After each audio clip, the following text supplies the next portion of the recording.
মাননীয় স্বরাষ্ট্রমন্ত্রীর দৃষ্টি আকর্ষণ করছে, একটু আইন শৃঙ্খলা নিয়ে কথা বলি। 2 মাসে বিএনপির হাতে খুন হয়েছে 31 জন, ধর্ষণের ঘটনা ঘটেছে 14টি, বিএনপির চাঁদাবাজির খবর এসেছে 83টি, হামলার ঘটনা এসেছে 154টি। এর একটিতেও সরকার কার্যকর কোনো ব্যবস্থা গ্রহণ করেনি।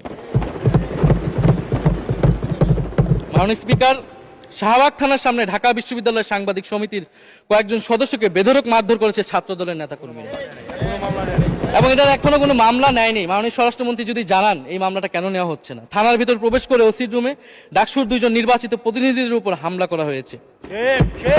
মাননীয় স্পিকার, ঢাকা বিশ্ববিদ্যালয়ের সাংবাদিক সমিতি, মাননীয় স্পিকার আপনি জানেন আপনি ঢাকা বিশ্ববিদ্যালয়ের ছাত্র, মহসিন হলের, আমিও মহসিন হলের ছাত্র। মাননীয় স্পিকার, ঢাকা বিশ্ববিদ্যালয়ের সাংবাদিক সমিতির একটা বড় ভূমিকা আছে বাংলাদেশের গণতান্ত্রিক আন্দোলনগুলোতে, আমাদের বিশ্ববিদ্যালয়ের গণতান্ত্রিক আন্দোলনগুলোতে।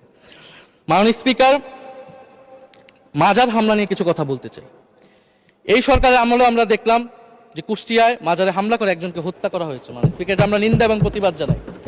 আমরা কোনো ধর্মীয় বিতর্কে ঢুকবো না, সেটা নিয়ে আমাদের আলেম ওলামাগণ ব্যাখ্যা করবেন, কিন্তু আমরা রুল অফ ল নিয়ে কথা বলতে চাই। মাননীয় স্পিকার, এই ধরনের ঘটনা কোনোভাবেই গ্রহণযোগ্য হতে পারে না, এবং অন্তর্বর্তী সরকারের সময় এই ধরনের ঘটনা অনেক ঘটেছে, আমরা তারও নিন্দা জানাই, এবং সকল ঘটনার তদন্ত এবং বিচার হওয়া উচিত মাননীয় স্পিকার এই সময়ের মধ্যে।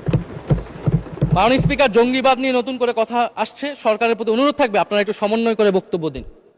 স্বরাষ্ট্রমন্ত্রী বলছেন জঙ্গিবাদ নেই, আবার মাননীয় প্রধানমন্ত্রীর উপদেষ্টা বলছেন জঙ্গিবাদ আছে, জঙ্গি আছে। তো ওনাদের বক্তব্যটা পরিষ্কার হলে আমরাও এই বিষয়ে আমাদের অবস্থান বা বক্তব্যটা পরিষ্কার করতে পারবো। তবে একটা জিনিস, যে জঙ্গিবাদের বিরুদ্ধে আমাদের জিরো টলারেন্স। মাননীয় স্পিকার, এটা বাংলাদেশের সিকিউরিটি প্রশ্ন, এবং এটা সরকার এককভাবে ডিল করতে পারবে না, এটা জাতীয় ঐক্য লাগবে, এবং সরকারকে আমরা সর্বাত্মকভাবে সহযোগিতা করবো এই বিষয়ে।